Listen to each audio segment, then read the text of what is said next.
All right, folks, welcome back. It's been some time, at least it feels like it anyway. March 14th, it's a beautiful Thursday. It's just shy of 2 p.m.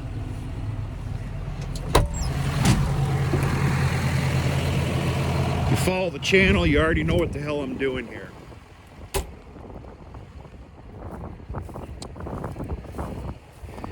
Made an announcement not long ago that I'm opting to put together another sweet corn lot. Sales will happen on Fridays in the biggest town nearest me, which is about less than 15 miles. Town by the name of Escanaba. A lot has been secured, and that means that more sweet corn is needed. I racked my brains for 2 solid weeks. I almost made myself sick. Where in the hell am I going to put another sweet corn patch? I'm going to spare you 50,000 details and just let you know this is my choice. Right near the farm for ease and convenience. This is good ground, good soil. I can only assume that this phone is bringing this up, maybe not. We are in what I'm going to call a natural gully right here. And I chose to put it here. I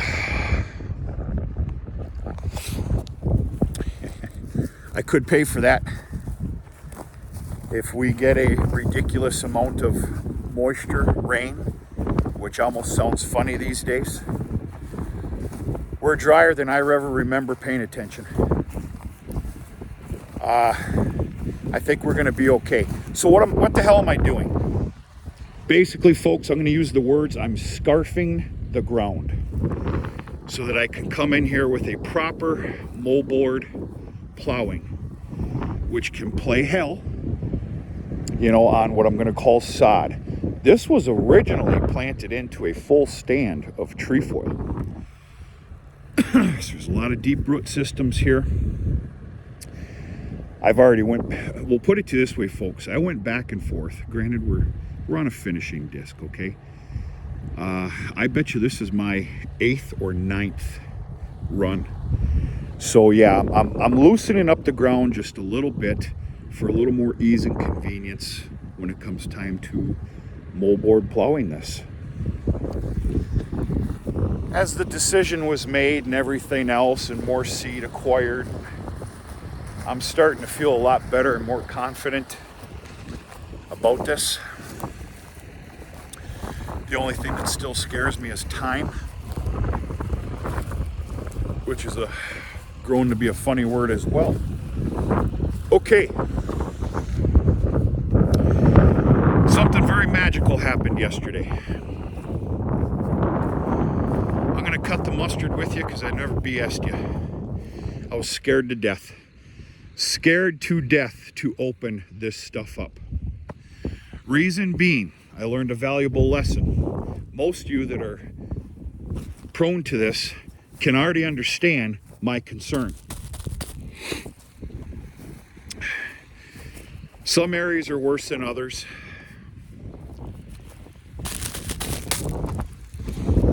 This film wrap doesn't like to stretch and work properly in cold weather. This was done October of some point. I don't even recall anymore. And the days weren't that bad, but I was hauling and wrapping at night. And it got cold, damn near freezing temperatures. And that film wrap doesn't like to act properly. I found that out. I did not know that. We learn as we go. I do anyway, unless you're too damn smart, which there's quite a few years out there, with all due respect. But anyway, scared to death. It's beautiful. Fellow local cattleman's in need of a little bit of feed. You can see where I started and took the line off yesterday. He came for 6 bales. I fed 2 bales to the heifer lot. They just love it. Here's the thing though, even though no spoilage and no waste, spoilage, excuse me, a lot of it's about as green as the day I wrapped it. What I am seeing here is, of course, the ensiling and heat process. Remember, I'm not an educator. I'm using my own damn words here. I'd like to tell you about only half of that took place. No harm, no foul, though. There's no spoilage. I will encounter some spoilage. There were some real bad areas where the film wrap would break. Hell, can you tell the discoloration right here? Where the film wrap would break and my dumb ass wouldn't catch it soon enough, because we're in a hurry. You can tell only one roller did these 2.5 bales here. I can assure you there might be some problems right here. There's another one. You can tell that firsthand. But we'll see. Did the cold temperatures actually save my butt? I'd have to say I think so. We'll continue in on this process here. I'll keep showing you as we go. The goods and the bads. We'll encounter some bads. But big sigh of relief so far. I'm not kidding you. I had the trembles going. I really did. Scared to death. What is this gonna look like? Turned out okay thus far, and will continue to do so. I actually had a hell of a lot more problems with the second line that you're staring at here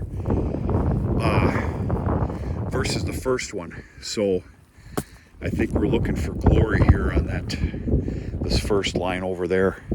We'll see. We'll see.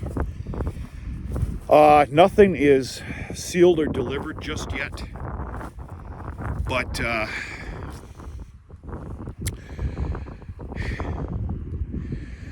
I do believe that I'm going to wait till the first week of May, exactly figure in my needs, and I will probably be selling whatever is left after that. Remember, it's not 100% yet, but there's a very large dairy a little bit away from me that has multiple satellite farms as well, that brings in a hell of a lot of baleage, and their baleage source supply is about to run out, rightfully so. They've been shipping all winter, so we'll see. We talked briefly. If not, unfortunately, making feed this year wasn't very pleasant for many. I can only assume there's a lot of other producers. And of course, I don't wish for this to happen, for God's sakes, that are going to need some feed.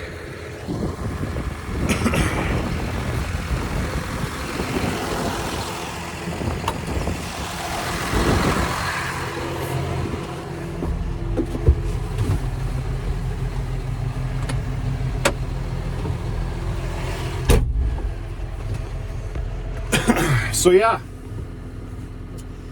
maybe a little case of getting itchy here, of course, with the weather and everything. Our temperature is about to drop significantly. Somebody recorded 70 degrees just 2 days ago. It's been pretty freakish up here, but yeah, I seen the time to hook up to the disc, brush the cobwebs off of it, gave it a good grease job, all the bearings, and scarf this ground up. That's the word I'm going to use. So I don't know. The hope and goal here is 16 rows.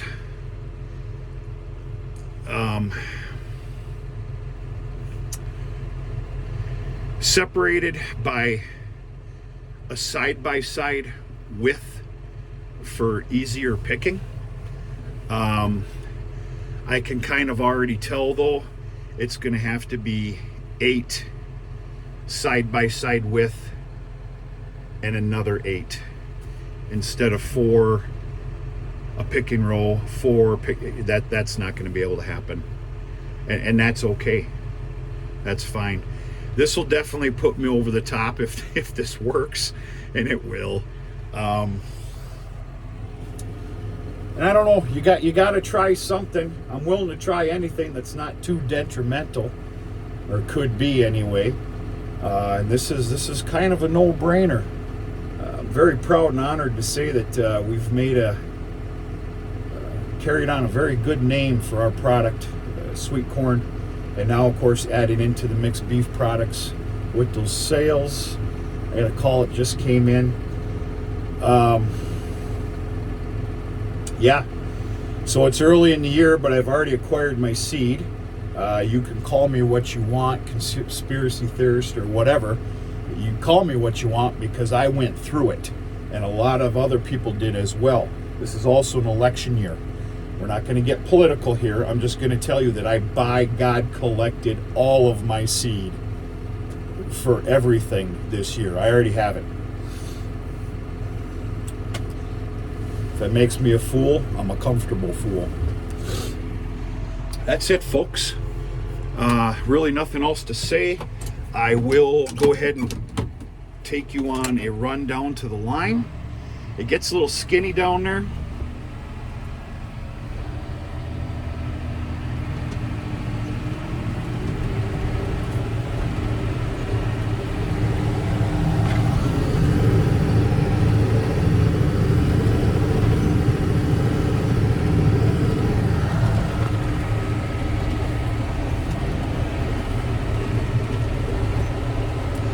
I'm going at a nice little clip here. It's not hurting the disc, and I need a little bit of a speed for a little bit of a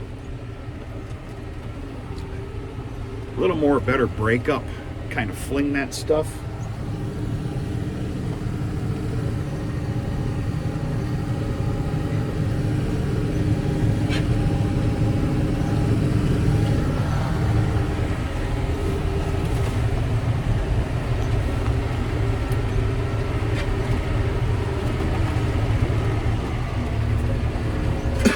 So the reason it's like this is, whether I'm right or wrong, I still want to be able to make a full 4 passes around this field. This is a smaller field in nature, so when it comes to haymaking, usually I'm 6 rounds. The smaller field is just 4. And I plotted this out. You can probably even see some of that marking paint there on the ground. Took a walking wheel and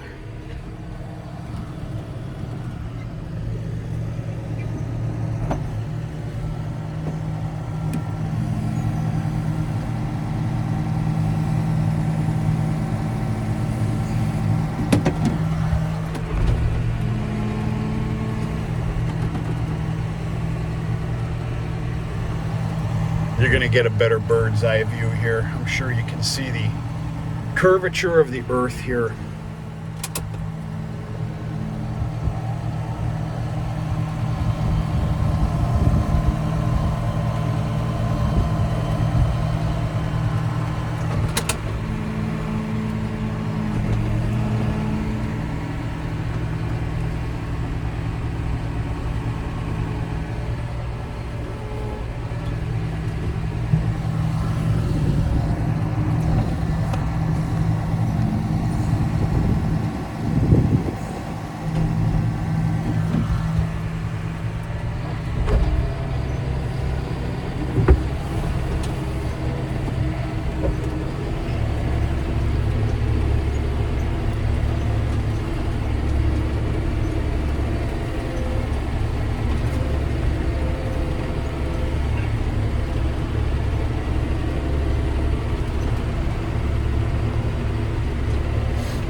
I will not put on the 4-row, moldboard plow on a higher horsepower tractor other than the Cab 6400. I won't do it. That's one of the big reasons that I'm doing this. Reason being, I want a little bit of a lower horsepower tractor on it versus two other tractors that are higher, more power, 4-wheel drive. I want to be able to, by God, feel when I should be stopping. That is the reason for this. If you can make that make any sense, I'm sure some of you can. Versus hooking that plow up to a 4-wheel drive, a little bit better horsepower tractor, going like hell, respectfully, and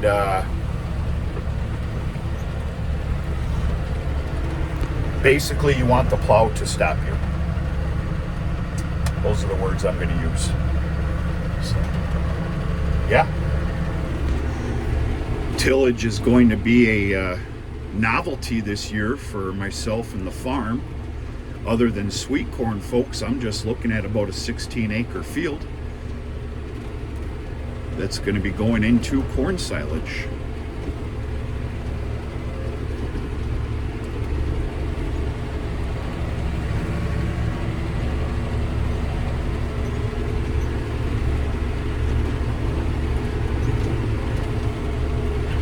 This looks a little ugly now, but this will be nice. Of course, once it's all done and flattened out.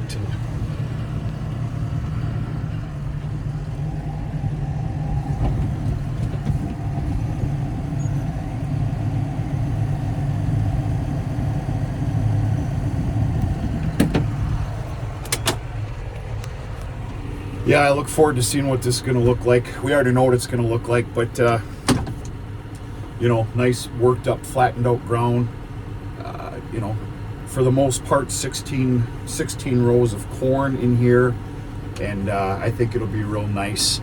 A lot of people probably want to make a comment, and you know, rightfully so, about deer. Well, yeah.